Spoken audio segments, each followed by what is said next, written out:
¿Me ven? ¿Me escuchan?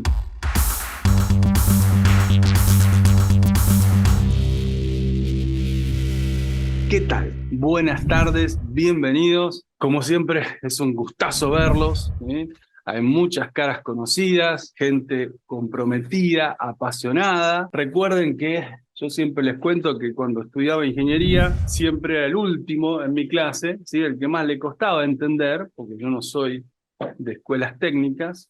Entonces, no me gusta cuando mis colegas, que son ustedes, se quedan con dudas, ¿sí? Así que pregunten todo lo que surja. Recuerden que en Optimix, en la página, es tan importante para mí que ustedes me hagan sus preguntas y me interrumpan, ¿sí? No necesito que esperen a que termine el tema para que levanten la mano, que acá, si pueden ver acá abajo, tienen un botón para levantar la mano, ¿sí? Así que usan la página de Optimix, tienen una duda, van a la página, ¡pum!, levantan la mano y si yo tengo que terminar alguna frase, la termino y los estoy monitoreando a todos para ver si tienen alguna duda, ¿sí? No es necesario que esperen a que terminen las ideas para hacer sus consultas. Entonces vamos a ir al apunte, así empezamos con este tema conceptual, ¿sí? Que quiero ¿En compartirles qué parte?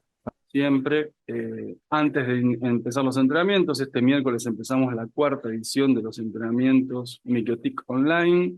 Mañana empezamos con el entrenamiento avanzado de IPv6. Es importante tener claro un panorama global de lo que implica redes de gran escala y por qué aprendemos las cosas como las aprendemos, por qué las encaramos como las encaramos, por qué evaluamos que este es un buen equilibrio entre complejidad y seguridad, ¿sí? Tenemos que construir estructuras que nos permitan crecer, que nos permitan detectar las fallas más fácilmente o en menos tiempo, ¿sí? Entonces, por eso es que tenemos este criterio de desarrollar las redes como las hacemos en Optima, como en realidad las hacen todos los ISPs grandes, ¿no? Porque no es que nosotros hacemos redes de laboratorio, son redes de mundo real. Entonces, esenciales de redes escalables con MikroTik. En Optimix, bueno, dictamos los entrenamientos oficiales, brindamos asesoramiento y consultoría de redes a través de reuniones Zoom, ¿sí? Transmisión de conocimiento. Siempre todo lo que es asesoramiento implica entrenamiento. Entonces, cuando desarrollamos configuraciones BGP, OSPF, estructuras de balanceo, políticas de control de ancho de banda, siempre es en reunión con los dueños de las redes en las que implementamos las soluciones, para que los técnicos que viven el día a día de esos proyectos puedan entender qué es lo que estamos haciendo y puedan después mantenerlo, expandirlo, mejorarlo. ¿Mm? Entonces, objetivos de esta exposición. Presentar el concepto de ruteo y las formas de implementarlo, resaltando la practicidad de implementar ruteo dinámico SPF. Proponer una visión resumida de las ventajas del SPF, plantear mejores prácticas en el armado físico de los proyectos ISP, preparando un futuro de gran escala. Entonces, primero, conceptos. Clarifiquemos, unifiquemos el idioma. Acá lo que tenemos es Internet, un router y una computadora. Entonces, la computadora va a ser nuestro usuario, va a ser Doña Rosa. El router que está conectado a Internet le vamos a llamar router de borde. ¿Mm? Y en este caso, si vemos los rangos de IP que tenemos en la computadora y en Internet, vemos que del lado WAN del router tenemos una IP pública y del lado LAN tenemos una IP privada. O sea que este equipo, que está cumpliendo el rol que acabo de plantear como router de borde, tiene que hacer enmascaramiento, ¿sí? Tiene que modificar la IP de los paquetes que emiten los usuarios para que puedan llegar a Internet. En Internet el tráfico no puede provenir de una IP privada. Entonces, este router tiene que estar haciendo máscara. Este webinar, esta edición, plantea introducirnos al tema de IPv6. ¿Sí? Cuando nosotros operamos con IPv6, los dispositivos clientes tienen IP pública. Entonces, el dispositivo cliente, planteemos una analogía, ¿no? Digamos que tienen la 190.0.0x. Los usuarios de la red van a tener IPs públicas en IPv6. Por ende, El router de borde de una red IPv6 no necesita hacer enmascaramiento. Sencillamente retransmite. ¿Cómo está, Jorge? Perdón que le interrumpa. Sí, contame. Juanpi, Eh, aclaremos que para las preguntas hay que usar la mano de Optimix. sí, perdón, no veo bien la presentación. No sé si es mi máquina o tiene mucho Ah, zoom. puede ser. A ver, ¿qué opinan los demás? Jorge, Lulú, Ezequiel, ¿cómo ven la presentación? ¿Se ve bien? ¿Se ve mal? Se ve Yo la perfecto. veo completa. Está bien. Buenísimo. Voy a hacer esto, miren, voy a compartirles en el WhatsApp el link directo a el Zoom, así te lo podés abrir también en el teléfono, ¿sí? Ese compañero que recién dijo que lo veía mal, se los voy a compartir en el grupo WhatsApp, así podés abrir el Zoom también con el teléfono, capaz que ahí lo veas mejor. ¿Mm? Abrilo también. Ustedes pueden abrir el Zoom, muy bien, ahí ya me confirman que se ve bien. Ustedes pueden tener muchas instancias de la reunión Zoom. Pueden abrirlo con el teléfono y al mismo tiempo con la compu. Y eso está bueno en las clases, porque a veces les pido que pongan el teléfono para verles las caras, ¿sí? Porque es muy lindo verles las caras. Y en la computadora ves en pantalla grande, ¿m? Pero de esa forma logramos las dos cosas. Entonces ahí te compartí el link, fíjate si con el teléfono lo ves mejor. ¿Mm? Sigamos entonces. Les decía, en IPv6 los dispositivos de usuario van a tener IP pública. ¿Mm? Entonces el router de borde ya no tiene que tener un seguimiento para brindar la función de enmascaramiento. Solamente retransmite paquetes. No tiene que hacer seguimiento de conexiones. El connection tracking no tiene que estar encendido en IPv6. Por ende, tecnológicamente IPv6 está pensado para incrementar el rendimiento, reducir las necesidades de procesamiento de los routers. ¿Sí? Así que es interesante detectar este beneficio que trae aparejada la implementación de IPv6. Esto es una mención, un comentario, ¿sí? No vamos a detenernos mucho en IPv6 para no agobiar a los que no son expertos. Les decía, mañana empieza el entrenamiento avanzado de IPv6, el entrenamiento oficial IPv6 Engineer de MikroTik, entrenamiento online, así que ahí se va a profundizar todo. Entonces, volvemos a IPv4. La arquitectura típica de un ISP contempla que los usuarios van a recibir IPs privadas y que en algún punto de la red va a haber un enmascaramiento. Acá lo estamos planteando en este equipo como el router de borde, el que conecta a Internet comunica, perdón, a Internet con la LAN. ¿Mm? Seguimos avanzando en el análisis y planteamos una arquitectura con un poco más de capacidad. Vamos creciendo de tamaño. Ahora tenemos una LAN compuesta por muchos puertos. ¿Sí? El puerto 2, 3, 4, 5, 6, 7, son todos brillados en una LAN. En ese bridge hay una IP, LAN, la 10.0.0.254, y en el Ethernet 1 tenemos la conexión WAN. Entonces estamos creciendo, nuestra arquitectura está creciendo, nuestra capacidad de usuarios está creciendo, seguimos teniendo que tener enmascaramiento. ¿Mm? Es muy común que estas arquitecturas las veamos en lo cotidiano con estos rangos de IP que estoy mostrando en esta tercera filmina. Fíjense que ahora la LAN es la 192.168. Ese es el rango clásico que no todos aprendimos cuando empezamos con red. Ok, la arquitectura tiene que seguir creciendo, entonces sigo teniendo esta lógica de una LAN y una WAN, sigo teniendo la necesidad de enmascarar. ¿Sí? Cuando nosotros planteamos que la LAN pertenece a un mismo segmento de IP, a un mismo rango lógico, hablamos de un entorno de broadcast. Eso a nivel simbólico suele expresarse así, como una nube. Entonces, cuando nosotros tenemos una nube, tenemos un mismo entorno de broadcast. ¿Mm? Una red brillada, diríamos, en la LAN. ¿Cuál es el problema de desarrollar arquitecturas de esta forma cuando la red crece? Así, cuando la red crece y tengo que poner un switch para seguir creciendo cada vez más, ¿eh? Y tener más usuarios, que me expongo a vulnerabilidades intrínsecas de una red broadcast. O sea que ya vienen naturalmente en el ADN de las redes broadcast.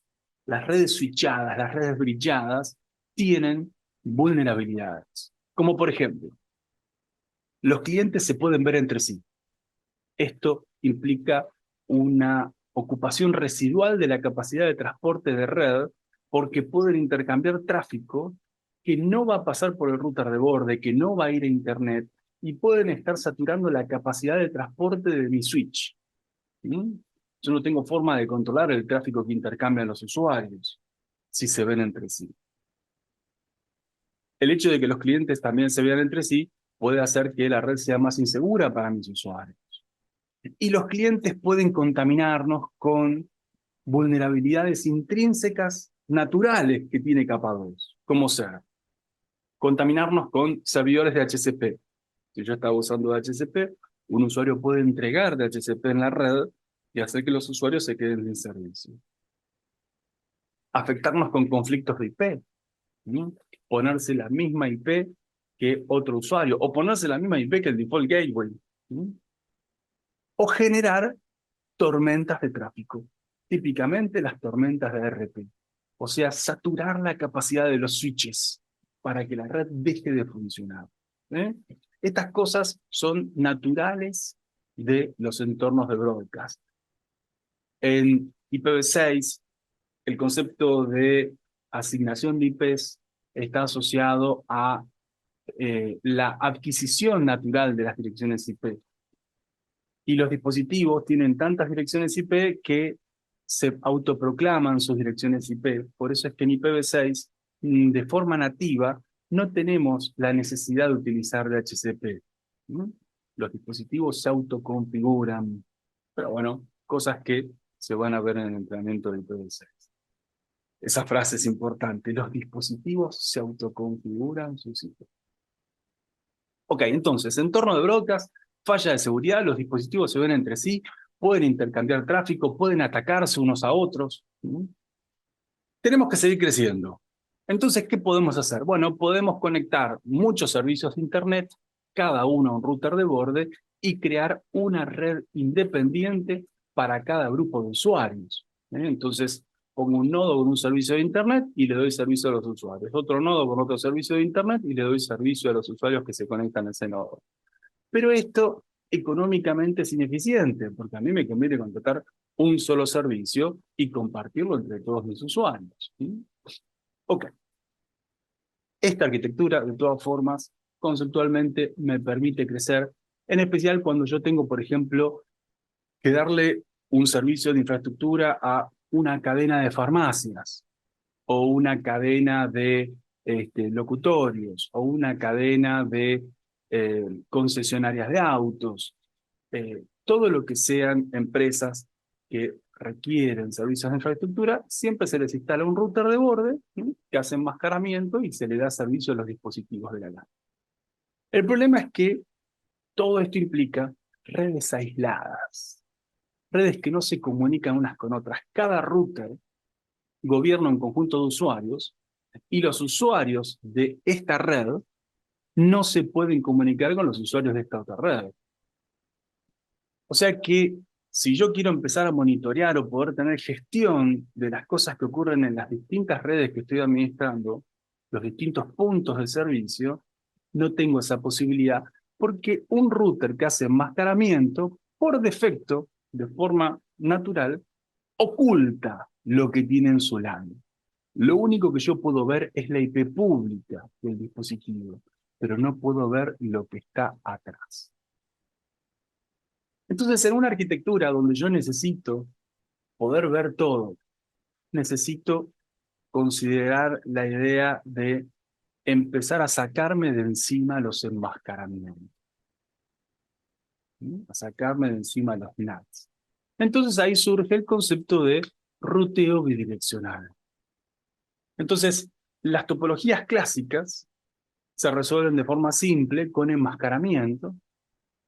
El cambio mental se produce cuando se requieren dos o más niveles de ruteo.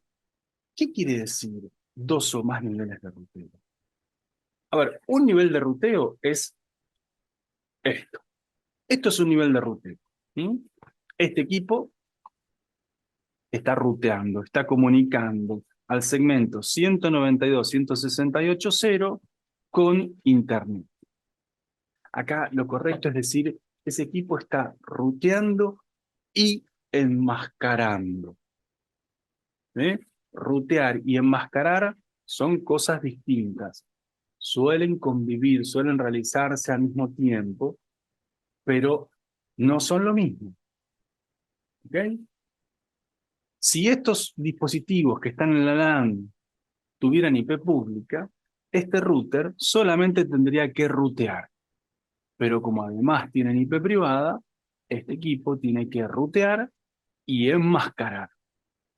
En IPv6, lo que se hace es, se le asigna a los dispositivos, a los usuarios, una IPv6, que como les dije es pública, y todo tráfico originado en IPv6 va a salir a Internet ruteado solamente.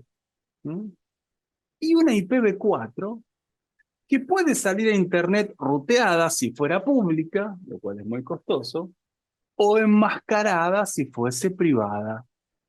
O sea que cuando uno implementa Dual Stack, que es la evolución definitiva del IPv6, uno puede hacerlo asignándole a sus dispositivos usuarios, a sus clientes, una IPv4 enmascarada y una IPv6. ¿Mm? El router va a tener que rutear y enmascarar aquel tráfico generado desde IPs privadas versión 4, y el router va a tener que solamente rutear aquel tráfico originado en IPs versión 6. ¿Mm? Si los dispositivos solo tuvieran IPv6, no haría falta enmascaramiento en el router. Pero entendamos que, en principio, el enmascaramiento solo es necesario para transportar tráfico originado en IPs versión 4. ¿Por qué? Porque son privadas. ¿Mm? ¿Por qué? Porque son más baratas que las públicas. ¿Eh? Contame, Martín. Veo tu mano levantada. Todavía no te escucho, todavía no te escucho. Encender el micrófono en el Zoom. Encender el micrófono en el Zoom. Todavía no te escucho. En el Zoom, abajo a la derecha, hay un microfonito. Tócalo para encenderlo, así te puedo escuchar.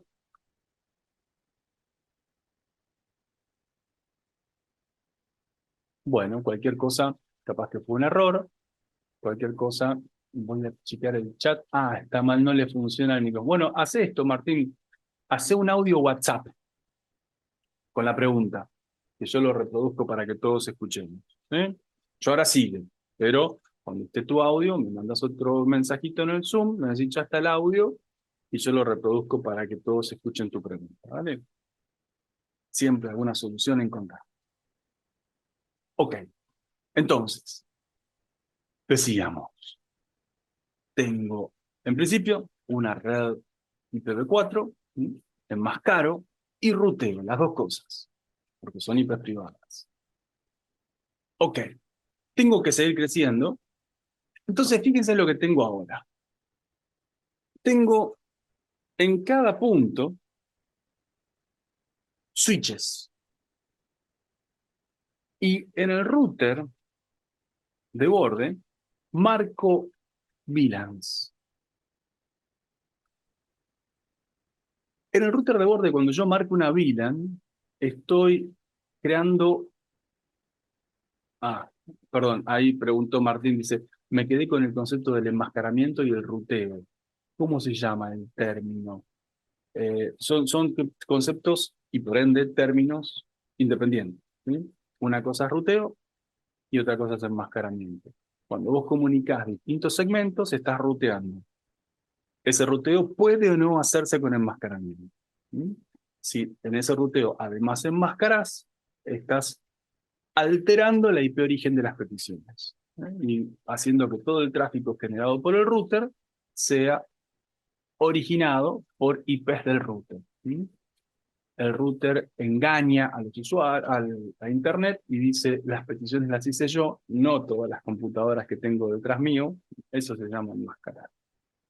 Ok, entonces, decíamos, primera arquitectura para ir creciendo.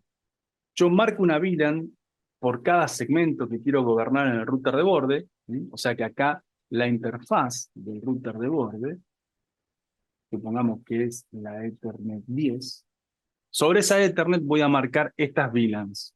¿Eh? La VLAN 1, la VLAN 2, la VLAN 3, la VLAN 4. Acá voy a dejar toda la red, perdón, en este switch voy a dejar toda la red en broadcast. Y acá en este equipo voy a destaguear la VLAN 1. O sea que en la LAN de este switch va a estar visible la IP 11. En la red de acceso del segundo switch va a estar visible la IP 21. En las conexiones de acceso del tercer switch va a estar visible la IP 31.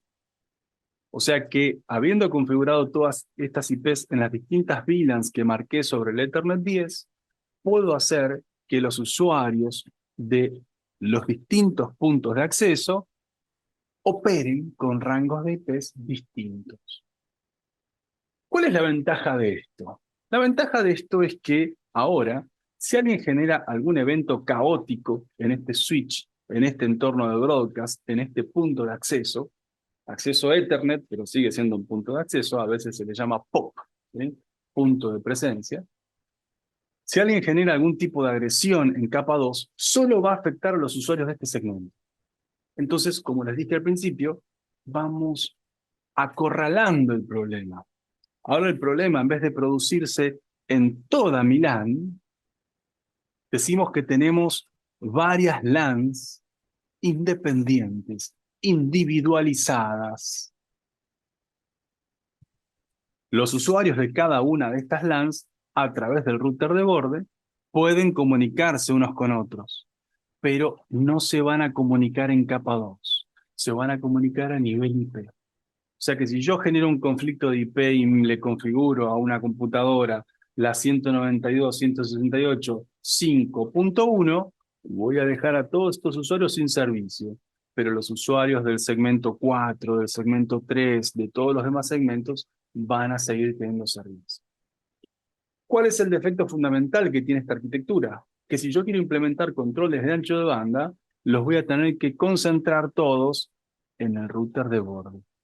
El router es el dueño de los default gateways y es donde voy a implementar las colas de velocidad. ¿Sí? Contame, Julián. Sí, no puedo evitar la comunicación entre clientes de diferentes VLAN con reglas de firewall en el router de borde. Sí, tal cual, tal cual.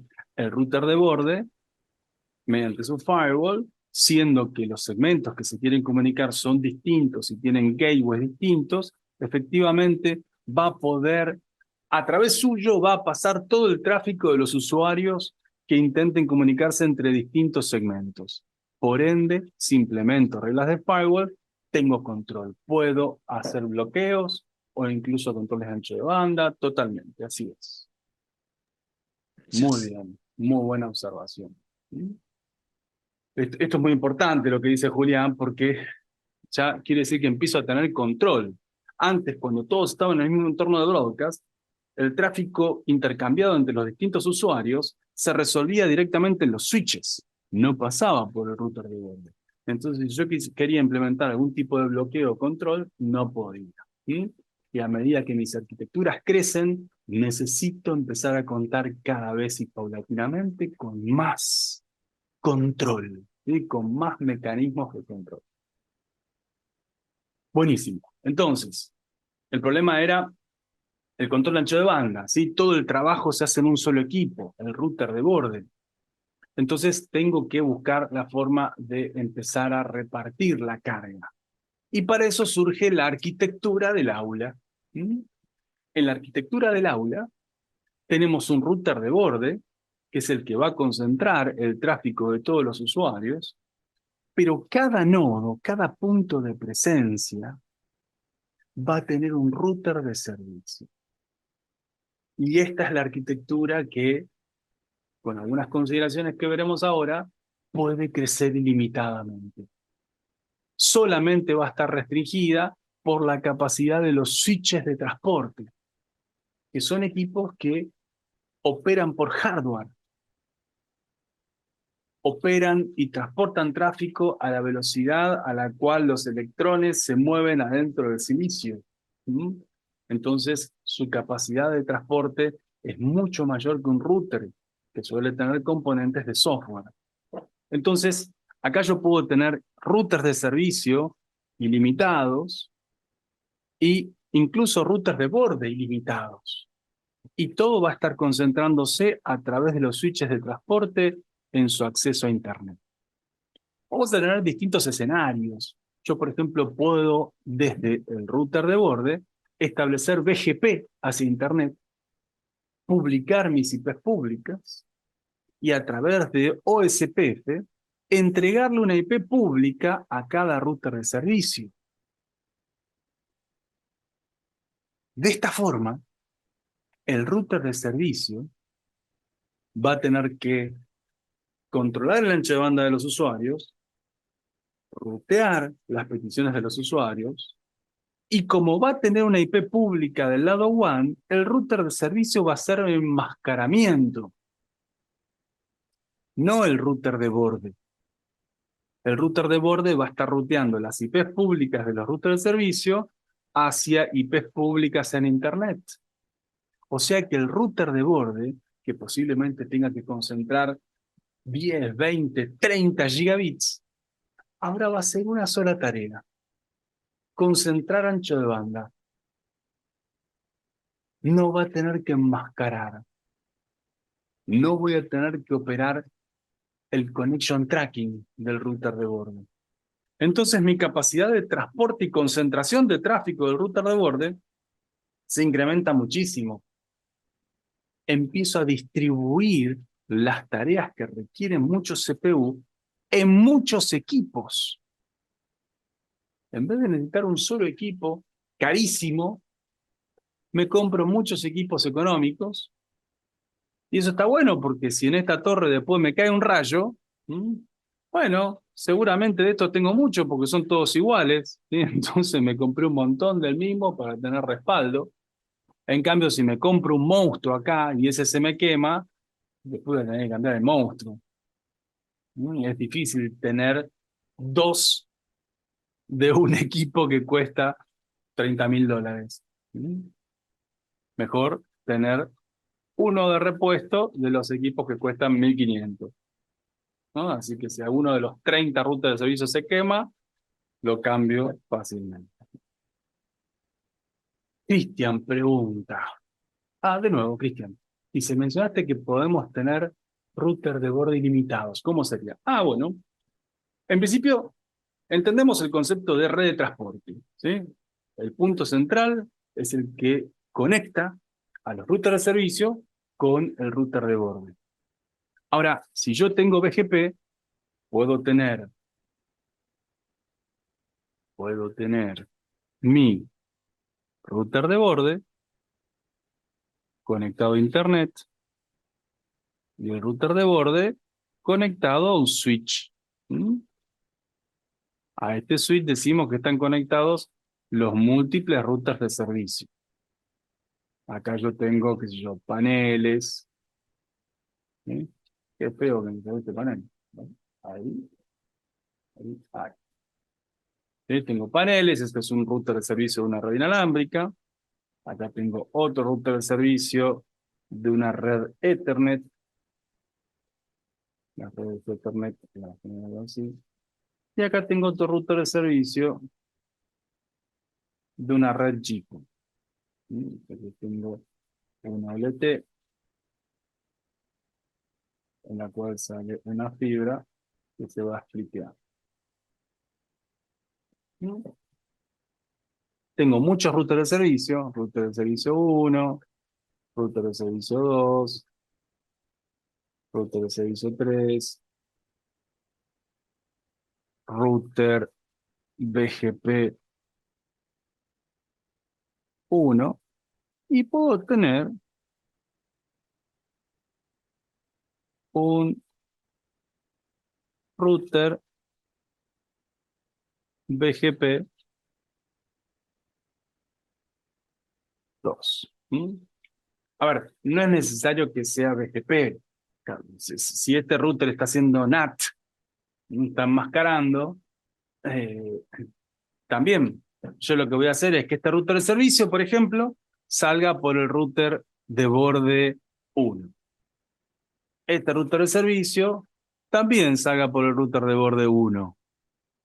Este router de servicio no. Este router de servicio salga por el router de borde 2. Y si tuviera un router de borde 3, podría enviar router de servicio a través del router de borde 3. Lo interesante de esto es que si se me cae este servicio de internet o se me cae este router, están todos conectados al mismo switch. Entonces le puedo decir a este router de servicio que ahora use como default gateway la IP del router de servicio 1. Entonces de esa forma puedo ir ajustando mi balanceo de carga global de la red teniendo respaldos, failover, sea con operación de IPs públicas o sea con redes enmascaradas. Obviamente, si estoy operando con redes enmascaradas, cuando este usuario que venía saliendo por acá, como se cae este router, empieza a salir ahora por este router, todas las sesiones bancarias y todo se van a caer, los usuarios van a tener que volver a loguearse, pero bueno, se cayó un carrier, se cayó un router de borde, es una situación catastrófica, que se tengan que volver a loguear una vez, no es la muerte de nadie, ¿no? Contame, Jorge Luis. Profe, ¿y no sería más eficiente hacer una configuración de políticas de enrutamiento en un solo router de borde y, por ejemplo, crearle unas rutas recursivas para que si se cae uno de los proveedores de Internet, automáticamente se conecte con el otro y así minimizar el costo de hardware o la cantidad de equipos? Todo depende de cada escenario y de tus necesidades. Si el router de borde está transportando 35 gigabits, aunque vos le pongas otro proveedor de internet conectado, va a ser difícil que un 1072 mueva más de 35 gigabits. Entonces tenés que poner un segundo router de borde. Si el router de borde está moviendo 5 gigabits, y claro, no hace falta que pongas un segundo equipo. Le conectás el otro proveedor de internet, que tiene 10 gigabits, y le conectás un tercer proveedor de internet que tenga 8 gigabits, y haces todo con un solo router. ¿Sí, Jorge Luis? Sí, profe, quedó claro. Buenísimo, buenísimo. Pero está muy bien porque a mí no me gusta que ustedes,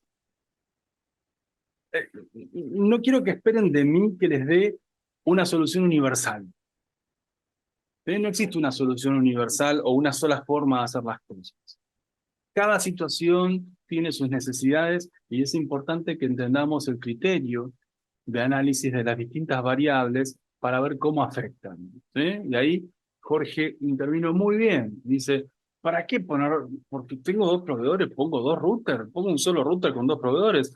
Claro, si al router le da el cuero, le da la CPU, obviamente, ¿para qué voy a estar desperdiciando dinero en comprar otro router? No es necesario.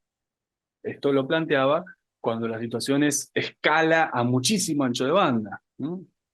Los routers 1072, que prácticamente son los routers, es el tope de capacidad de procesamiento. Actualmente está la generación 2000 de los CCRs, pero andamos por ahí siempre, ruteando una capacidad de aproximadamente 40 gigabits. Si yo necesito que mi red transporte 120 gigabits, bueno, muy probablemente tenga que poner 4 routers de borde, ¿eh? Concentrados todos en un mismo switch, o en 2 o 3 switches según cuál es mi necesidad. Pero, porque estamos hablando de una red que está moviendo 120 GB. Ok, entonces, veníamos hablando esta estructura, ¿sí? Router de servicio conectado al router de borde. Tomamos contacto un segundito con esta arquitectura. Confírmenme quién tiene el número de alumno más alto. A ver, díganme si hay alguien con algún número de alumno superior al 42. ¿Apareció alguien con número de alumno superior al 42? ¿Quién tiene un número de alumno superior al 42? Excelente, buenísimo. Ah, 44, dice Chemson. Buenísimo. 122, Carlos. Bueno, no. Lo vamos a tener. No lo quiero dejar afuera, Carlos, así que vamos a renumerar.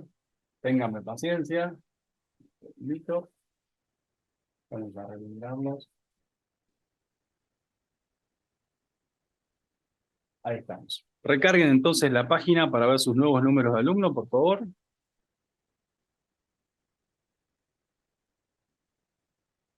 Perfecto.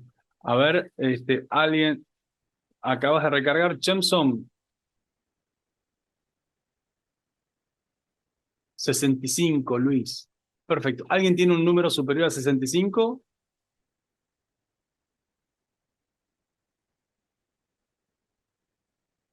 Ah, 48 a 72, José Luis. Bueno, un segundito entonces. Nuevamente. Quiero que todos puedan entrar a la red. Ah, ya somos 36, ahí está la Zoom, buenísimo. Vamos, recarguen de nuevo sus páginas, recarguen la página de Optimix. ¿Qué números tienen? ¿Alguien tiene un número superior a 65? Confírmeme si alguien tiene algún número superior a 65. ¿Sí?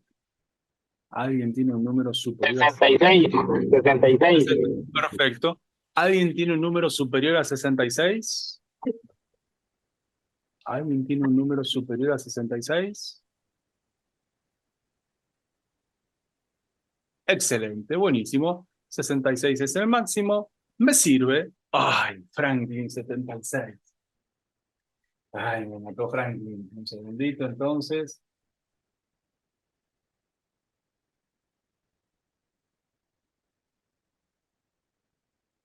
La decimocuarta es la vencida. Vamos a ver si logramos tener un número menor a 65. Necesito que todos tengan un número menor a 65. Ahí está, recarguen sus páginas a ver si logramos todos tener números menores a 75. 65. Franklin, fíjate cuál es tu número ahora.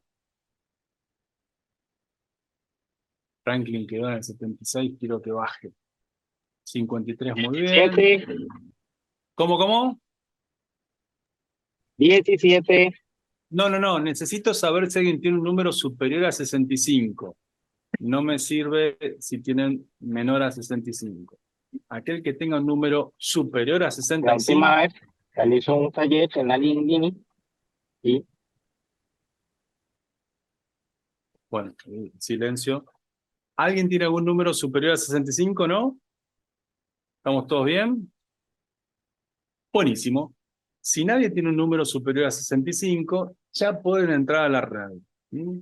El acceso a la red es en la dirección lab.optimix.us, dos puntos, 10.100 alumno. Entonces, fíjense su número de alumnos. Yo, por ejemplo, soy el 55, por ende, yo me voy a conectar al 10.155. El usuario es admin y la clave es SE de, perdón, ES de escalabilidad. ¿Sí? ES es la clave. Entonces, abrimos un Winbox, ponemos la dirección lab.optimix.us, dos puntos, 10.100 alumno. Así que pongan acá el número que les tocó. Por ejemplo, Franklin va a tener que poner 10.114. Juan Cortina, si tenés el 53, tendrías que poner 10.153. Yo soy el 55, entonces pongo admin ES. A ver si estamos bien. No, la clave está mal. Así que vean un segundito, ya repaso las claves. ES.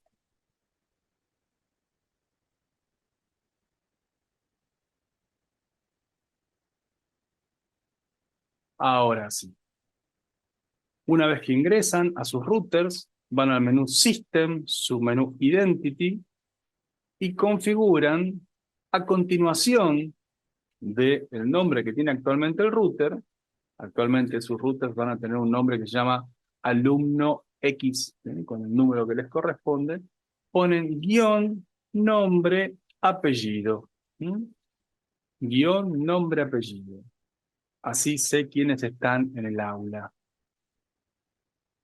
Muy bien, Rogelio. A ver quién más. José Luis, muy bien. Miguel, bárbaro. Ezequiel, Felipe, Carlos, muy bien. Así puedo ver quiénes están. Camilo, espectacular. System Identity, alumno no sé cuánto, lo que tiene, eso no lo borren, ¿sí? Agréguenle un guión y el nombre y el apellido, así sé quiénes estamos compartiendo esta reunión. Muy bien. No tengo Winbox en esta máquina, dice Martín. No te preocupes, Martín. Última. Hasta mañana al mediodía voy a dejar la red disponible para ustedes, así que mañana ves el video y podés ingresar. Sí, cómo no, Franklin. Acá lo tengo, mira. lab.optimix.us, 10.100 alumnos. Cuando vos pones 2 puntos en una dirección, estás especificando el puerto de conexión. Por defecto, el acceso Winbox opera en el puerto 8291, ¿sí? Pero para poder brindarles un acceso diferenciado a cada uno, utilizo como criterio el número de alumno con el 10.100 alumnos. Así vas a poder entrar a tu router. ¿Sí? Cada uno tiene un router, todos pueden acceder a los routers de los compañeros, si quieren ver algo. ¿Sí? Ven acá, Leonardo. No me saques el alumno 47, Leonardo, porque si no se me desordena el alfabetismo. Pone adelante alumno 47 guión Leonardo Villanueva. Sí, por eso decía, el identity que ya estaba no lo borren. Agréguenle guión nombre apellido. Bueno, no es catastrófico. En los entrenamientos sí, pero ahora no. Ok. Entonces acá lo que tenemos es esta arquitectura. Si ustedes quieren, pueden entrar al router de borde. El router de borde está en el puerto 10.000, ¿sí? Todos ceros. Y la clave es ES 2 veces. ¿Sí? Entonces acá estamos entrando al router de borde. En el router de borde vamos a tener una IP WAN conectada al Ethernet 1 y una IP LAN conectada al Ethernet 3. O sea que esto que estamos viendo es la arquitectura con ruteo de 2 niveles. ¿Por qué? Porque el router de servicio va a ser el que le entregue IP a los usuarios, el que imprima los controles de ancho de banda, y el router de borde va a ser el que concentre el tráfico de los usuarios conduciéndolo a Internet. Dado que los rangos de IPs de los routers de servicio son rangos privados, obligatoriamente el router de borde va a tener que hacer mascarade. ¿Mm? Esta IP, la 190.00253, es la IP pública que tiene el router de borde. Es una IP pública de mentira, ¿eh? Pero bueno, ya cuando vemos ese rango, entendemos que es una IP pública para los fines de la práctica de laboratorio. ¿Mm? Si nosotros vamos a nuestro router de alumno y le hacemos un ping al router de borde, 10.220.0.254, es el equipo que está conectado al Ethernet 1 de nuestro router de servicio. Todos los routers de servicio tienen el Ethernet 1 conectado al Ethernet 3 del router de borde. O sea que la arquitectura física sería router de borde con 3 puertos, router de servicio con 3 puertos. Perdón, hay muchos routers de servicio que tienen 4. El Ethernet 3 está conectado a un usuario de laboratorio que se llama Doña Rosa. ¿eh? El Ethernet 3 ya está conectado a esa PC.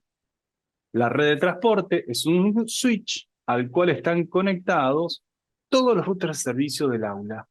Entonces, cada uno de ustedes tiene un cable conectado al switch de transporte y el switch de transporte está conectado a la LAN del router de borde.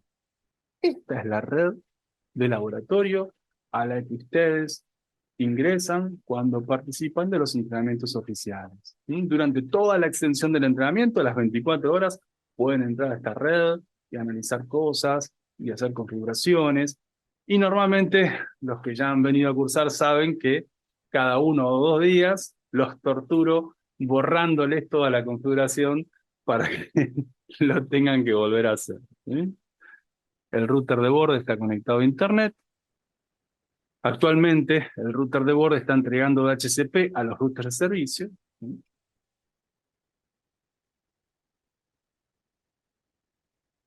Esto es una arquitectura con ruteo de 2 niveles. Entonces, les propongo que vayan a el router de servicio, menú IP, submenú addresses, y configuren la 172.16 alumno 254. Repito, 172.16 alumno 254/24 en el Ethernet 3. ¿Mm? Vamos, configuren esa IP en el Ethernet 3. Tienen que ir al menú IP en sus routers de servicio, no en el router de borde. Vamos al menú IP, su menú addresses, más 172.16, alumno, yo soy del 55.254/24 en el Ethernet 3. Es la LAN. A mí me gusta identificar las interfaces con su rol, entonces al Ethernet 1 le pongo -1 y al Ethernet 3 le pongo -LAN. Ahí tenemos la IP LAN que se conecta a Doña Rosa y la IP WAN que se conecta al router de borde. El router de borde también tiene una LAN y una WAN. O sea que el router de servicio es un usuario del router de borde. El router de borde se conecta a Internet. O sea que el router de borde es un usuario de mi proveedor. ¿Mm? El router de borde es usuario de mi proveedor. El router de servicio es usuario del router de borde. Y Doña Rosa es la usuario de mi router de servicio. En esta arquitectura, nosotros necesitamos que el router de borde haga enmascaramiento porque estamos operando con IPs privadas. Si entregásemos IPs públicas, no haría falta enmascarar, ¿no? En ningún lado. Pero como nuestro router de alumno opera con IPs privadas, el router de borde sí o sí tiene que enmascarar. Si ya se configuraron en el Ethernet 3 la IP, esta va a ser el default gateway de Doña Rosa, los invito a que le entreguen DHCP a Doña Rosa, con el menú IP, su menú DHCP server, menú IP, su menú DHCP server, y acá ponen DHCP setup, y seleccionando el Ethernet 3, apretan next, next, next, next, next, next, next. El router va a deducir todos los parámetros de configuración a partir de la IP que configuramos en el Ethernet 3. Y si en el DHCP server vamos a la pestaña Lices, vamos a ver que aparece un usuario que, como les adelanté, se llama Doña Rosa. Este es el usuario del laboratorio que utilizamos en nuestros entrenamientos, mediante el cual yo puedo ver quién hizo el laboratorio y quién no. Y de esa forma, para seguirlos muy bien. 1, 4, 7, 8, 11, 12, 14, 15, 19, 21, 23, 30, 22, 55. Ah, el compañero 34 usó mi rango de IPs, no vale. Pusiste 55 como yo, tenías que poner 172, 16, 34. No te preocupes, déjalo así, déjalo así. Ahora no es para educarnos. 35, 36, 40, 45, 46, 47, 53, 61 y 64. Muy bien todos los compañeros que publicaron el HCP, la pueden ver a doña Rosa, le pueden hacer ping. Después puede aparecer otro cliente que se llama Archizo, ¿sí? Que en los entrenamientos cumple la función de un servidor, ¿sí? Entonces le podemos hacer ping a doña Rosa. En mi caso no va a responder porque el otro compañero utilizó mi mismo rango de IP y eso genera un conflicto. Pero no importa, no importa. Ustedes tienen que poder hacerle ping a la IP de doña Rosa, verifíquenlo. ¿Mm? Entonces, lo interesante de esta arquitectura es que ahora el DHCP y la asignación de IPs la hace el router de servicio. El control ancho de banda lo hace el router de servicio. El router de borde solamente tiene que concentrar tráfico y en este caso específico es el único que necesita enmascarar. ¿Mm? El problema que se plantea en esta arquitectura es que el rango de IPs que opera la LAN de cada router no es conocido por el router de borde. El router de borde no conoce el rango de IP que tiene cada uno de los routers de servicio de ustedes. Permiso, compañero 34. Para no generar ese conflicto de IPs, voy a corregir tu configuración. Ya te cambiaste la IP. El DHCP todavía está. Vamos a volver a configurar el DHCP. Ahí está. Renovamos IP. Ahí está doña Rosa del router 34. Carlos. Ahí buenísimo, ya tomó IP tu doña Rosa, Carlos. Perfecto. Decíamos, la LAN de cada router de servicio no es conocida por el router de borde. Entonces, si yo desde el router de borde quiero acceder a la LAN del router de servicio, en principio no puedo. ¿Mm? Fíjense, cuando voy al router de borde, tools, ping, le quiero hacer ping a la LAN del router de servicio. ¿Sí? O sea, desde el router de borde, desde acá, le quiero hacer ping no a la 10220 que tiene el router de servicio. La 10220 es un rango de IPs que es conocido por el router de borde porque el router de borde posee una IP 10220 en su Ethernet 3. Fíjense acá, en el router de borde, menú IP, submenú addresses, el router de borde tiene una IP 10220. Pero el segmento LAN del router de servicio no es conocido por el router de borde. Entonces, los que ya han asistido a los entrenamientos saben por qué ocurre esto. El hecho de que el router necesita conocer rutas para llegar a la LAN de cada router de servicio. Y para eso rápidamente podemos o implementar rutas estáticas en el router de borde o encender un protocolo de ruteo dinámico como es el OSP. Entonces, eso es fácil, es rápido, es divertido.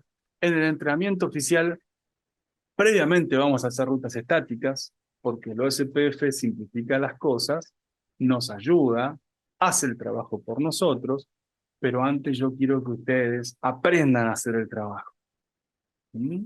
Y entiendan con las yemas de sus dedos qué es lo que hace el protocolo de ruteo dinámico. Una vez que sepamos qué es lo que hace el protocolo de ruteo dinámico, recién ahí vamos a usar el protocolo de ruteo dinámico. Hoy es un webinar. Así que hoy vamos a desobedecer un poco las reglas de la moral y las buenas costumbres y vamos a ir directamente al OCP. ¿Ok? Entonces, vamos a nuestro router de alumno. Vamos, cada uno vaya a su router de alumno. Tengan cuidado, miren acá arriba siempre. El identity. Confirmen que no estén por error conectados al router de borde. Si ves que el router en el que estás dice aula RB, salí. No me hagas cambios en el router de borde. Hacemos cambios en el router de alumno. Acá. Vamos al menú.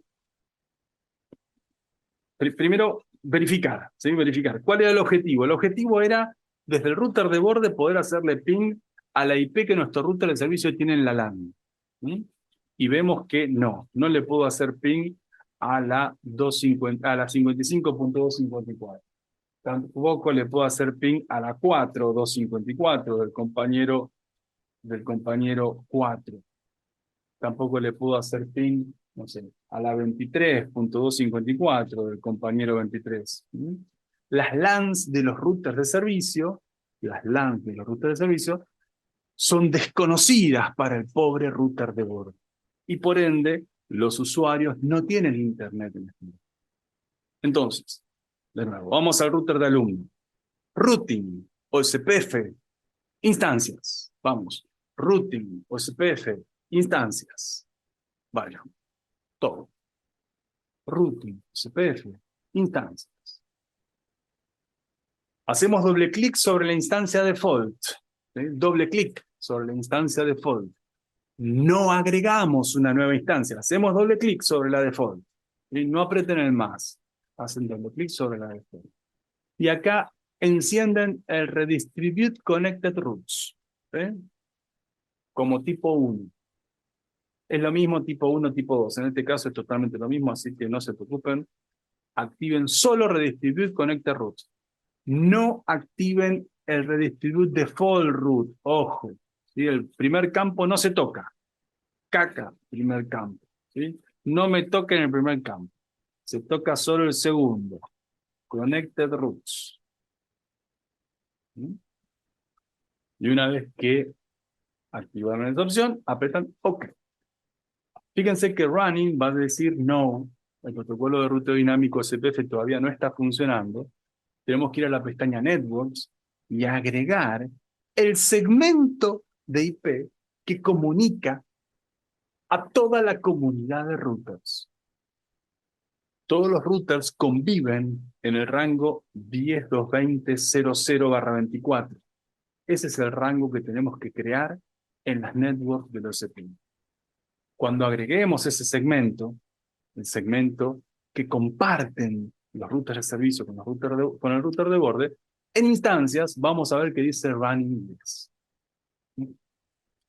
Y ahora en el router de borde, perdón, en el router de todos, esto también yo lo tengo que hacer en el router de borde, así que denme un segundito que también lo hago en el router de borde, routing, OSPF, instancias, redistribute connected routes, y en networks más 10.220.00/24, ¿sí? Ahí running a la dice yes.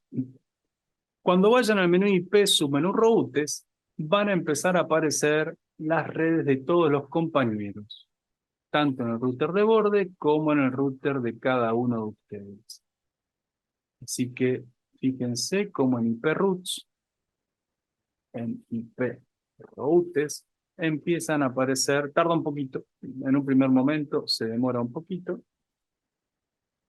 tengan un poquitín de paciencia, ya van a aparecer todas las redes de los compañeros. Che, no hay manos levantadas. ¿Qué pasa? ¿Estamos bien? Ojo, que a mí me gusta mucho que me hagan preguntas. No piensen que molestan o interrumpen.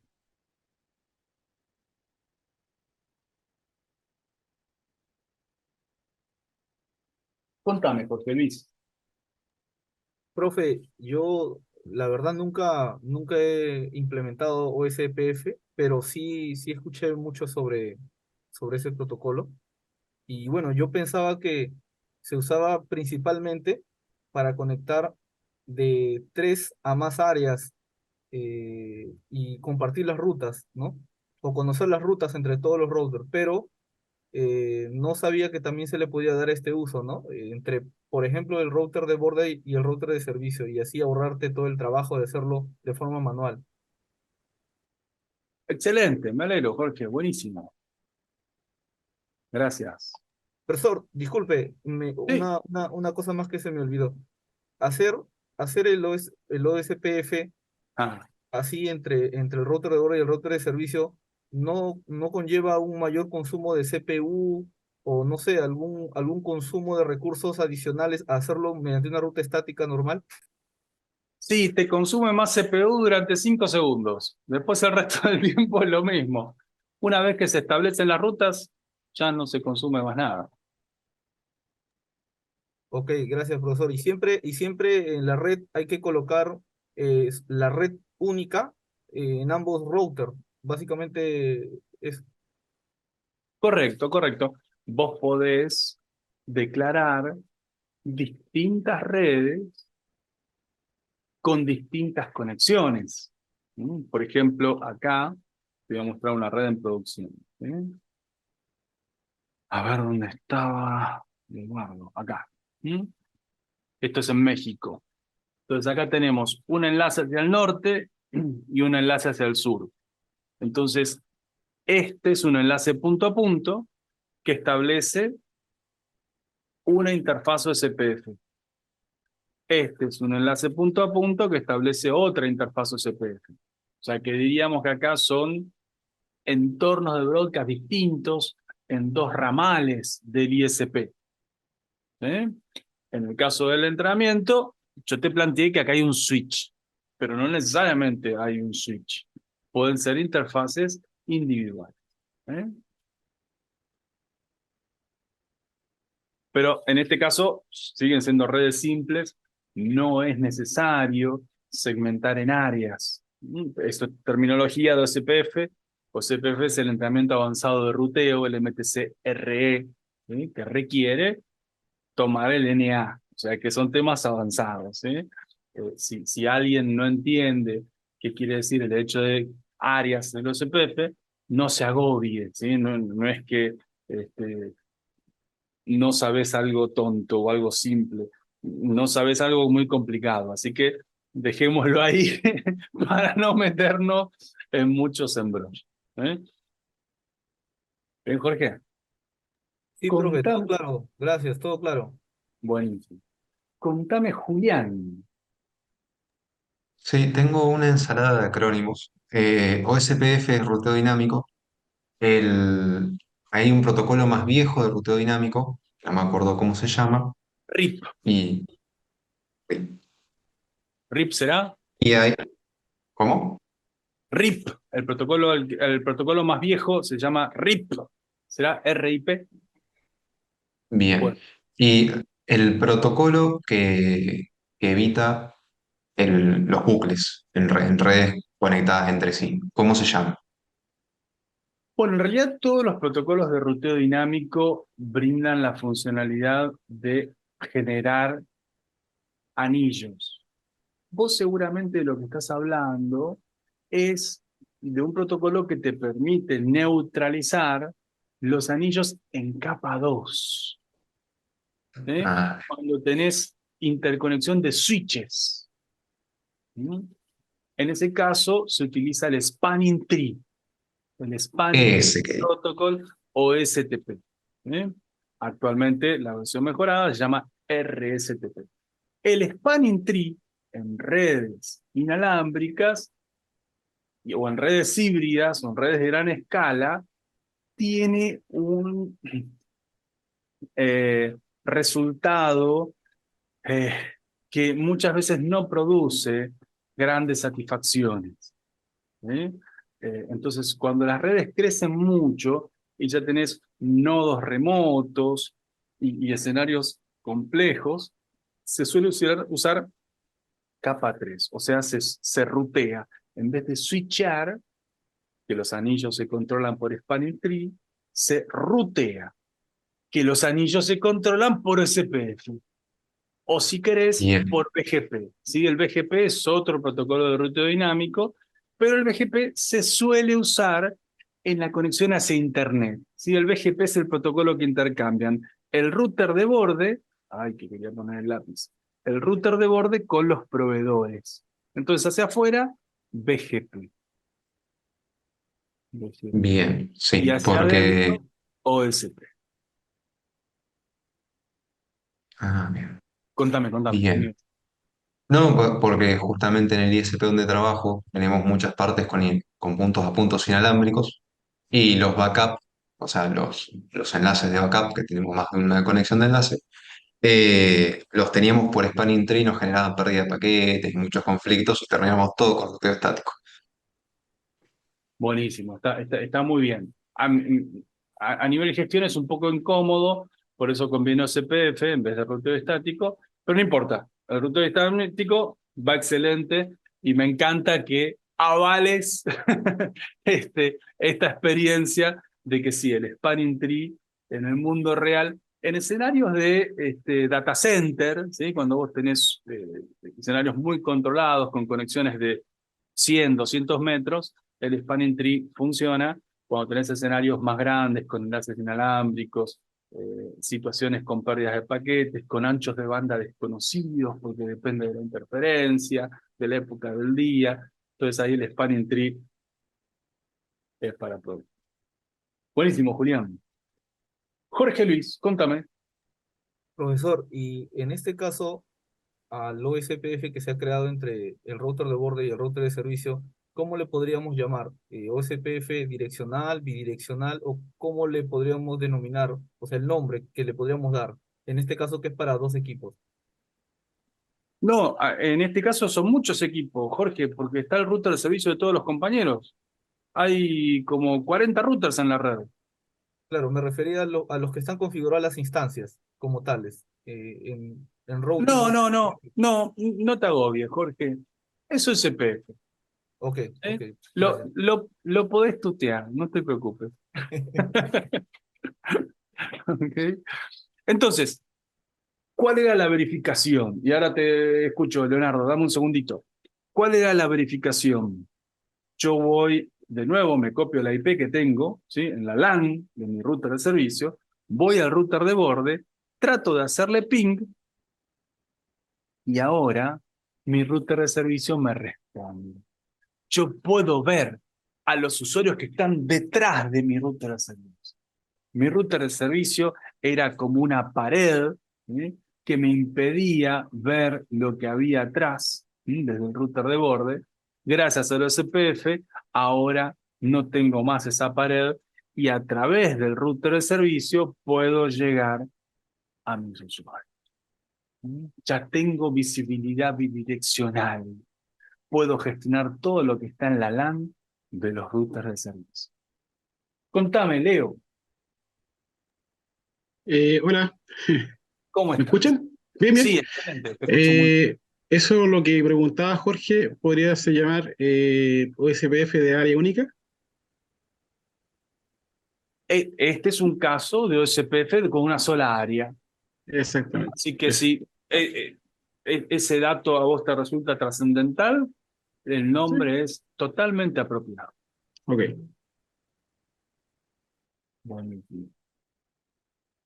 Por las dudas aclare, si yo tuviese muchas interfaces conectadas a distintos entornos de broadcast y estableciese en esas distintas interfaces distintos segmentos IP y declarase esos múltiples segmentos de IP en el router de borde, el OSPF plantearía múltiples interfaces a través de las cuales establece OSPF.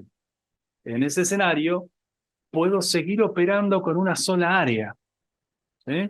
No es una condición forzosa que distintas interfaces por las cuales el router de borde establece OSPF declaren distintas áreas. ¿Sí? La temática de áreas es una temática bastante confusa que aclaramos en el entrenamiento avanzado del router. ¿Sí? Jorge Luis, contame. Hace mucho que no te escucho, Jorge Luis. Che, no permitan que Jorge Luis acapare el aula, ¿eh? Vamos, Lugo, Ezequiel, Eduardo, Julio, No, ayúdenme. profesor, ¿sabe qué Vamos, pasa? contame. No, era un Lo que, chiste, Jorge, dale, preguntame tranquilo, dale, mire, contame. lo que ocurre es que mientras usted iba desarrollando, a mí se me ocurrió una pregunta una duda, pues, ¿no? Y eso le puede servir a Venga, muchos de los compañeros. Mire, sin pero vuelta. para esto lo voy a transportar a un ejemplo real, ¿ya? Y con la misma red que usted ha colocado ahí en el Zoom.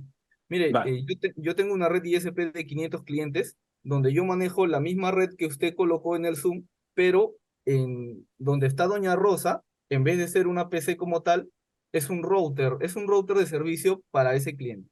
En este caso, los 500 clientes, por ejemplo, Doña Rosa, tienen Doña Rosa, Doña Clotilde, Doña Flor, cada una tiene su router, pero en el caso de nosotros, los routers de cada cliente tienen su propia LAN y nosotros eso no lo cambiamos. Es decir, que la que viene de fábrica, esa es la misma LAN que se mantiene. Aquí en Perú, la LAN más...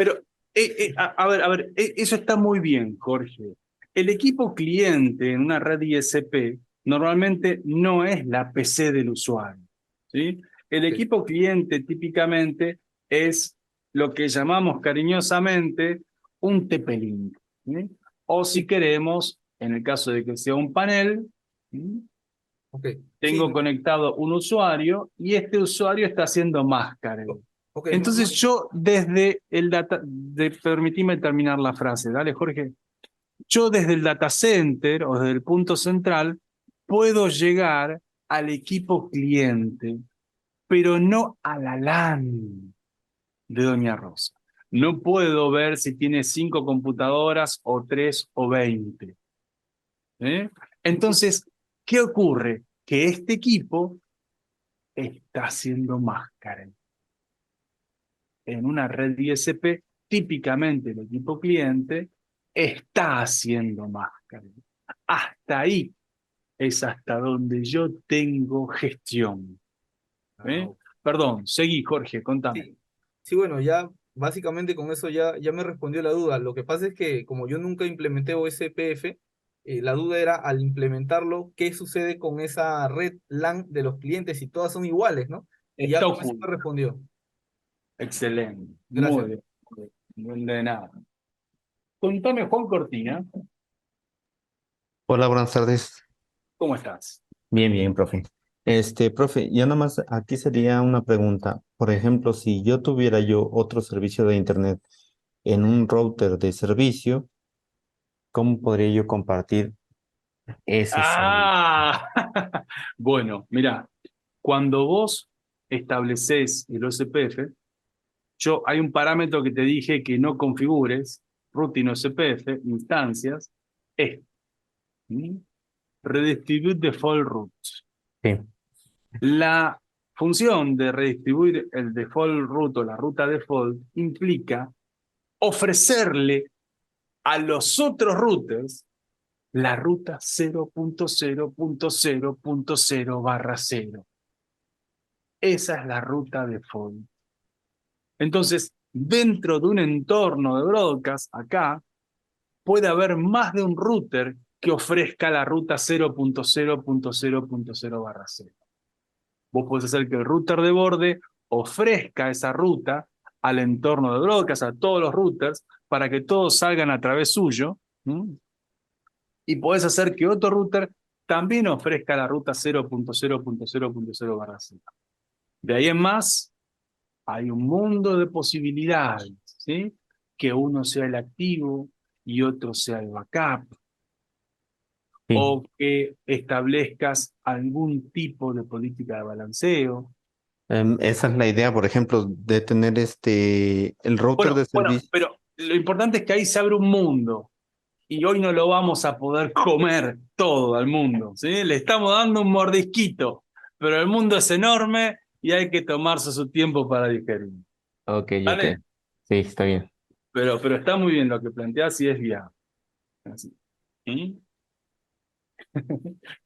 Hay un colega en México, el director de Nicotín México, que decía, "Ah, hay veces que me quiero comer el mundo".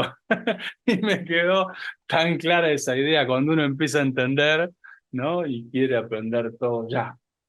Eduardo, contame, veo tu mano levantada. ¿Qué tal, Jorge? Buenas tardes. Buenas tardes. Nada más, sin afán de querer señalar a nadie, pero justo el router que tiene terminación, bueno, es la 10.220.0.164, nos está entregando la default. Ah, muy bien, a ver, porque seguramente cuando yo expliqué, él lo hizo. A ver, IP roots. Mira, es verdad, el 164 Vamos a visitarlo, a ver, así conocemos su nombre y la próxima vez que lo veamos le decimos, vos fuiste el hacker. Lourdes, Lourdes, una gran colega de México, un gustazo, un honor siempre tu compañía, Lourdes, muchas gracias por sumarte, yo sé que estos temas los dominás de taquito, pero igual te sumás, genia total. Efectivamente, ¿ven? Acá Lourdes ofrece la ruta default o Connected Route, son las dos posibilidades que tenemos, y ahí vimos cómo incluso en el router de borde aparecía la ruta. Permiso, Lourdes, muy bien Connected Route, voy a encenderte un segundito también la ruta default. Entonces ven cómo aparece. Claro, en este caso, como Lourdes, el router 64 no tiene acceso a Internet, cuando ustedes quieren salir a través del router 64, se quedan sin conectividad. Si ese router tuviese Internet, entonces tendríamos dos alternativas. Voy a ver si en mi router de alumno tengo dos rutas default IP routes. Sí, ¿ven? La 64 y la 254. En este caso puntual, la 254 está recibiéndose por DHCP, ¿m? Y en cambio la 164 está recibiéndose por OSPF. Bueno, la prioridad está dada por este campo, ¿sí? Que es la distancia. Pero bueno, de nuevo, son temas complejos que vamos a ver en los entrenamientos oficiales. Ahora quiero que tengamos esta visión conceptual de que todo se puede, ¿sí? Que no necesitamos poner un router Juniper para poder mover 100 gigabits, que todo puede crecer si tenemos criterio y solamente tenemos que ir agregando más ladrillos. ¿Ok? Entonces así vamos al router 64, quitamos un nodo con root, perfecto. Y acá, porque así termino la idea. Tengo router de servicio, router de borde, el router de borde enmascara, el router de servicio rutea y hace control ancho de banda. El router de borde tiene las rutas para poder llegar a la LAN del router de servicio. Si el router de borde tuviera BGP, yo podría entregar en la LAN del router de servicio IPs públicas. Esto es ruteo de un nivel cuando los equipos clientes operan en el mismo rango de IPs que... Perdón, el equipo cliente... Ah, justo lo que preguntaba Jorge, ¿sí? Que decíamos, la IP, el equipo cliente tiene como default gateway el router de borde, la LAN del equipo cliente siempre está enmascarada. En las redes ISP, las LANs siempre están enmascaradas. Si el equipo cliente es un inalámbrico, está enmascarado. Si el equipo cliente es una ONU de una red GPON, también está enmascarado, como vemos acá. ¿Mm? Fíjense que el concepto lógico es el mismo. Una ONU enmascarada, una OLT, o sea que una red GPON, una red inalámbrica, cambia en cómo se conecta el usuario. Pero a nivel lógico son lo mismo. ¿Mm? Está bueno para que le quitemos la mística a las redes de fibra. Entonces acá lo mismo, tengo enlaces o fibras, ¿sí? Pero a nivel lógico son lo mismo. ¿Sí? Router de servicio, router de borde. ¿Sí? Un nodo de servicio puede ser de fibra, ¿ven? O inalámbrico o fibra. A nivel físico cambia, a nivel lógico no. El router de servicio siempre va a ser un MikroTik. Y mis usuarios siempre van a ser mis usuarios. Sea una red de fibra o sea una red inalámbrica. ¿Mm? El OSPF nos permite entonces transportar redes. Acá vemos múltiples redes. Y en el futuro, una vez que tenemos operativo el OSPF, podemos implementar MPLS. El MPLS es el protocolo que nos permite que la retransmisión de tráfico en el router se haga bajo una lógica distinta a la segmentación binaria de las direcciones IP. En vez de utilizar como criterio las redes, se utiliza como criterio lo que se llaman tags, ¿sí? O etiquetas, que son números. 16, 17, 18, 19, 20. ¿Sí?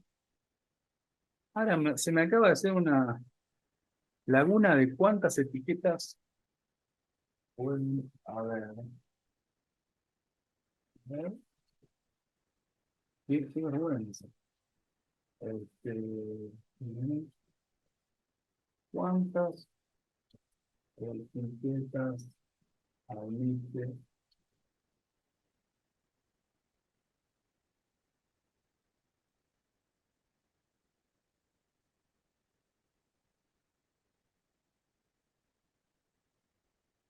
Admite 3 niveles de etiquetas. Esto nos permite hacer un ruteo más rápido y más eficiente en materia de rendimiento. El MPLS además también permite clasificar distintos tipos de servicios para brindar priorización de tráfico y de esa forma poder crear redes totalmente controladas en toda la extensión. El entrenamiento avanzado de Internet Working, el MTC INE, que si todo bien empezará en noviembre.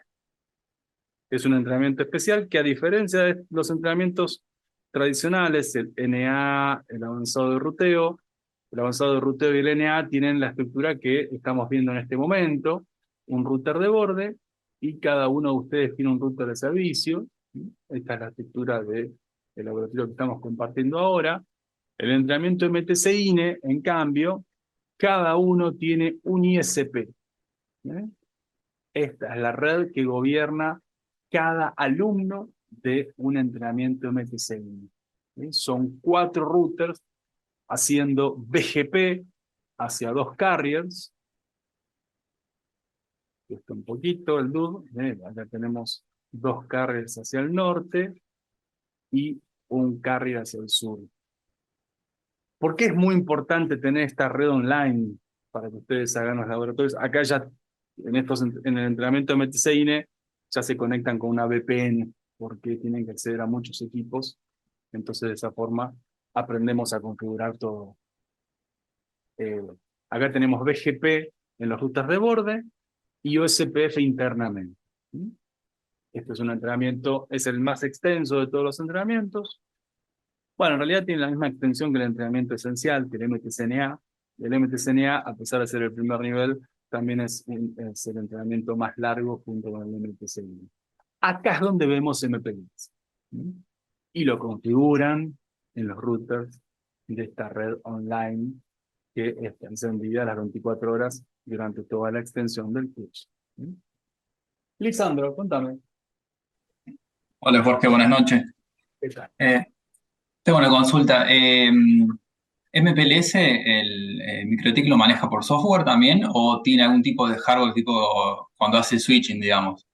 No, lo maneja por software. Pero al ser un criterio de análisis de tráfico mucho más simple, disminuye drásticamente el consumo de CPU. Entonces incrementa drásticamente el rendimiento. Pero sigue siendo por software. Bien, perfecto, gracias. Bien.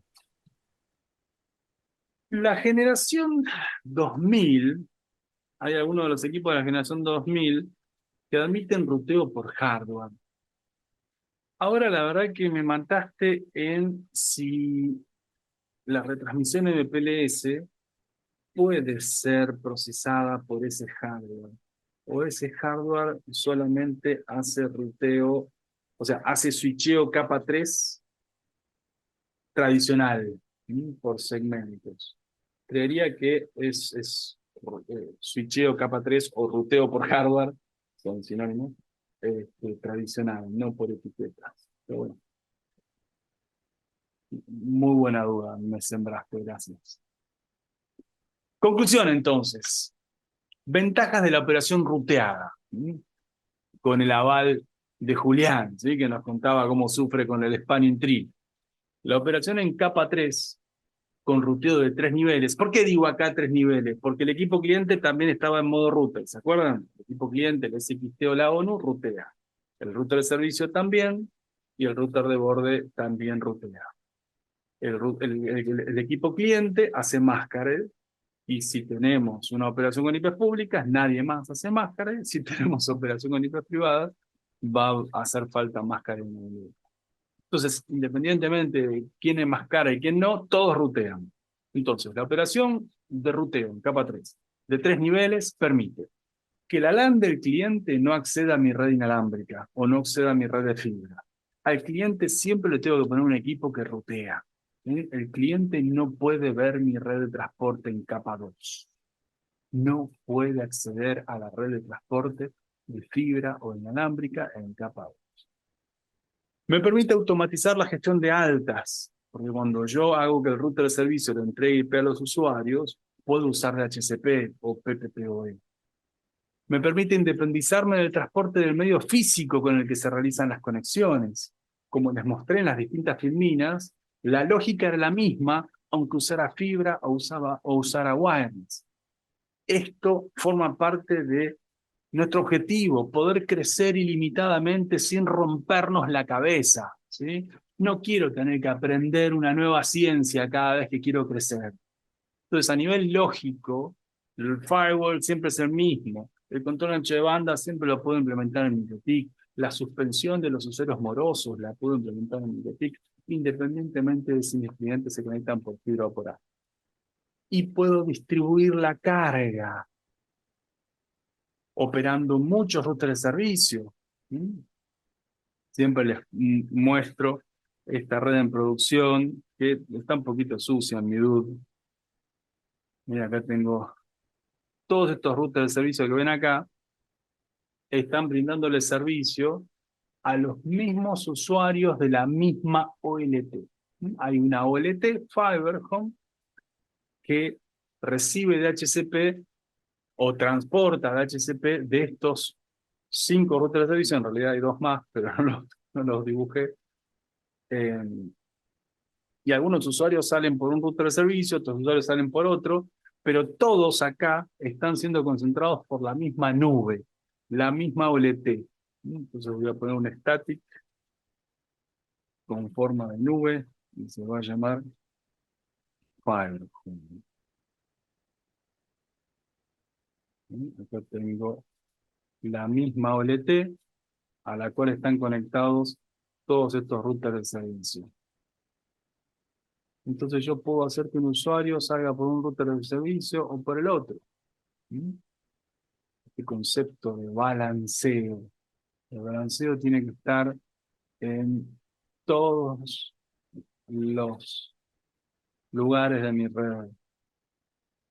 Poder distribuir la carga y tener failover. Si se me quema alguno de estos routers de servicio, el otro día uno de los routers de servicio hubo un corte de luz. Cuando volvió la luz, este router de servicio no funcionaba. Bueno, abrimos el DHCP del router 4 y todos los usuarios que estaban acá, que salían por el router 5, empezaron a tomar IP del router 4. ¿Les andaba más lento? Sí, les andaba más lento, pero no tenían cortes. Seguían teniendo internet.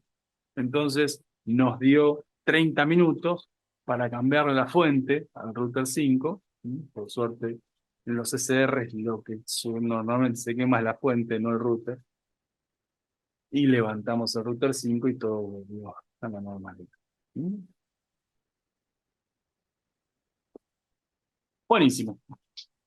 Bueno, hasta acá llegamos en este pantallazo. Miguel, estuviste muy callado. ¿Todo bien? Sí, todo muy bien. Buenísimo, buenísimo. Entonces, esta lógica, fíjense que en este caso nosotros planteamos que la capacidad de un router de borde de conocer el segmento cliente de un router de servicio. Voy a repetir esa frase, porque fue un poco compleja. La capacidad, voy a compartir pantalla. La capacidad de un router de borde de conocer el segmento cliente de un router de servicio depende de que en el router de borde se instancien rutas. Esas rutas pueden instanciarse en el router de borde mediante rutas estáticas o gracias a un protocolo de ruteo dinámico. En cualquiera de los dos casos, la aparición de una ruta en el router de borde va a permitir que la LAN del router de servicio sea conocida por el router de borde. ¿Mm? El router de borde siempre tiene visibilidad de la WAN del router de servicio, no de la LAN. Recuerden, de forma natural, la LAN es como si estuviera detrás de una pared. Si el router de borde se choca contra esta pared y no puede ver lo que está atrás. Tengo que crear una ruta en el router de borde para que pueda saber qué hay detrás y yo pueda quitar esa pared. En IPv6, cuando yo entrego IPs al router de servicio, ya no le entrego una IP, le entrego un segmento. Claro, porque el router de servicio no puede hacer máscara ahí, no puede entregar una IP al usuario. Cuando yo tengo un usuario en una red IPv6, el equipo cliente también tiene que entregar un segmento a la LAN. Entonces vamos a ver en IPv6 que cuando yo desde el DHCP entrego esos segmentos para que el router de servicio se lo entregue al equipo cliente, para que el equipo cliente lo entregue a la LAN, al hogar de Doña Rosa, a su domicilio, se crean las rutas automáticamente. O sea que IPv6, de forma nativa, sin necesidad de OSPF ni BGP, puede crear rutas. ¿Mm? Cambia el paradigma. En IPv6 yo no entrego IPs, yo entrego segmentos. ¿Mm? Pero bueno, eso hay que verlo funcionando, y una vez que se lo ve funcionando, hay que hacer laboratorios y después hay que practicar. Por eso es importante adelantarnos a IPv6, porque IPv6 requiere un poquito más de cerebro en nosotros, los seres humanos. es, es un poquito cabrón IPv6. Una vez que le agarras la vuelta, es una pavada, ¿sí? Y se te automatiza. Ya, porque como ya no hay más puertos, NATs, enmascaramiento, hay todo un universo que un poco como que desaparece, ¿no? En IPv4 todavía nos agobian los puertos y los NATs. Pero hay un cambio conceptual.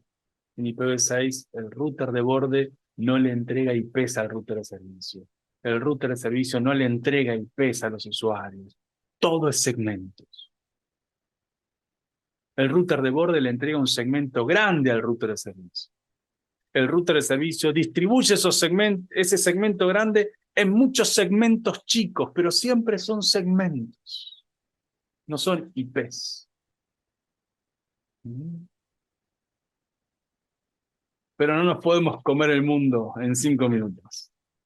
Contame, Carlos Alberto. Sí, profe, ¿me escucha bien? ¿Me escucha? Sí, te escucho, Carlos. Bueno, buenas tardes. De nuevo lo vuelvo a ver aquí en una presentación. Yo tengo dos preguntas, no sé si tenga tiempo para ello. Veamos, dale, tíralas. Primera pregunta, ¿qué tan común ha sido para usted usar bonding en equipos MikroTik? ¿Es común, no es muy común? No es muy común, pero no está mal. ¿Sí? No está mal, pero no es tan común. O sea, en todas mis redes tendré establecidos hay una red que tiene unos cuantos, que tendrá unos 8 bondings, y después en otra, perdón, no, sí, hoy ya es bastante. Sí, antes no, porque usaba más balanceo por ruteo o SMP, pero ahora tengo bondings en todos lados, los cachés de Google, los cachés de Facebook, los cachés de Netflix usan bondings. No, sí, ahora es más común. Discúlpame, Carlos. Es común. ¿Cuál es la pregunta con respecto a eso? No, bueno, es que era un poco la cuestión. Mi segunda pregunta va un poquito alejado. Yo tengo un proyecto donde quiero implementar la ideología de escalabilidad limitada y estaba con unas dudas respecto a, yo tengo mi router de servicio, en este caso de un edificio, y tiene 3 pisos, algo sencillo. Entonces mi idea, estaba pensando si irme por, o en este caso la recomendación, si poner un router por cada piso o poner pues solamente un router para ese edificio y switches en cada edificio para distribuir la conexión. Un poco lo que he estado revisando, más el router de borde, lo que hay en este caso al respecto. Me comentaron algunos que era mejor un router por piso, hago redundancia por SPF y ya tengo un poquito más de control en la red. No sé qué Sí, opinas usted. y depende de los anchos de banda, depende de la cantidad de usuarios. Si vos me decís que vas a tener, ponele, ¿no? 50 usuarios por piso. En total vas a tener 10 pisos, o sea, 500 usuarios. Eh, yo ahí, y todos esos 500 usuarios se van a llevar 1 gigabit. Bueno, posiblemente podrías poner un solo router y varios switches y va a estar bien. ¿Sí? Siempre y cuando a Doña Rosa no la enchufes a los switches. ¿Sí? Acordate, los equipos de transporte no pueden tener conexión física con Doña Rosa. ¿Sí? Ese modelo que estás hablando se usa mucho en Chile, pero bueno, ahí hay algunas otras consideraciones que se pueden tener en cuenta para aislar a los usuarios entre sí, para que los usuarios no se agredan o no intercambien tráfico a través de tus switches. ¿Sí? Eh, pero bueno, yo te diría, en principio, para simplificar el análisis, buscar la solución que te resulte más práctica. ¿Mm? En principio, en ese caso, un router de borde que entregue PPPoE y un TP-Link para cada usuario, yo creo que te simplificaría la vida y lo podrías resolver con switches. Si querés que tu red sea a prueba de bombas atómicas, entonces sí, pone un router por piso. ¿Mm? En un escenario muy controlado como pueden ser organismos públicos, organismos de gobierno, clínicas, ¿sí? Instituciones de salud, ahí es un escenario más delicado que la red no se puede caer. Entonces un router por cada área es garantía. En un escenario donde solamente querés vender internet, posiblemente con los switches y con un PPPoE tengas un buen equilibrio de seguridad y simpleza. Ok, muchas gracias, Inge, un gusto y espero verlo en otro MTC RF, que es la próxima que las pide. Muchas gracias. Buenísimo, ¿cómo nota? Leonardo, contame. Por casualidad, ¿no tiene alguna red en producción con IPv6 que nos pueda mostrar todo no se usa el NAT ni nada de eso? Sí, en la Patagonia Argentina hay una red operando así y es la que usamos para los entrenamientos de IPv6. Los entrenamientos de IPv6 se desarrollan con IPs públicas reales. ¿Sí? No es un escenario aislado. La IP pública la llevas hasta tu notebook y navegás a través de IPs públicas versión 6 reales ruteadas por BGP en la Patagonia Argentina. Así que es práctica auténtica. Gracias. Miguel, contame. Doy fe de lo último. Buenísimo. Una pregunta, ¿qué pasa si entre mi router de borde y mi router de servicio tengo un enlace inalámbrico y no me alcanza la capacidad? Y tengo que poner otro enlace inalámbrico. Me encantó ¿Cómo eso. hacemos?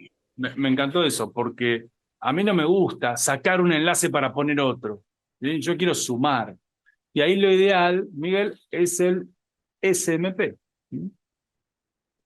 Dado que cada router está ruteando, vos podés hacer una ruta con 2 gateways.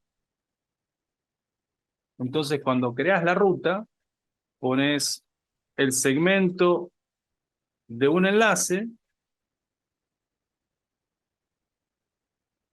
Ay, no me da el tamaño de la ventana. Y luego el segmento del otro enlace. Y lo bueno del SMP es que te permite crear balanceos desbalanceados. Entonces podés enviar 2/3 del tráfico por un enlace y 1/3 del tráfico por el otro. Obviamente vas a necesitar 2 interfaces, ¿no? Acá tengo la 10.220.0 en el Ethernet 1 y tendría que agregar la 10.220.1 en el Ethernet 2. Entonces ahora tengo 2 interfaces con 2 segmentos distintos que me permiten implementar el balanceo SMP, y de esta forma los juegos de IP origen-destino se balancean en round robin entre estas 2 conexiones. ¿Sí, Miguel? Sí, perfecto, gracias.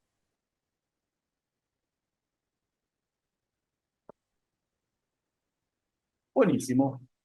Bueno, ahora sí, llegó el momento. Saquen sus pañuelos, prepárense. No, pero igual preparen sus paletas. Bueno, muchas gracias por acompañarnos, sobre todas las cosas. Lulu, muchas gracias, siempre es un honor contar con tu compañía, para romper la monotonía, ¿no?, que generamos. Así que un honor siempre. Y bueno, y muchas gracias a todos.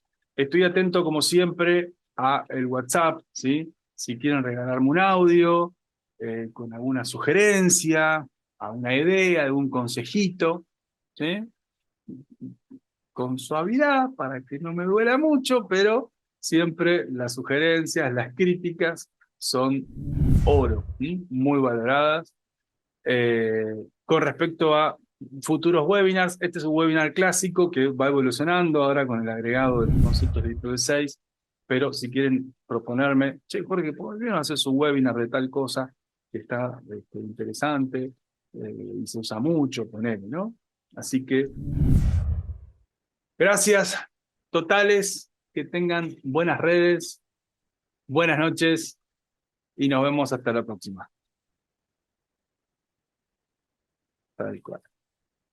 Recuerden, mañana empieza IPv6, el miércoles, 4ª edición de los entrenamientos oficiales.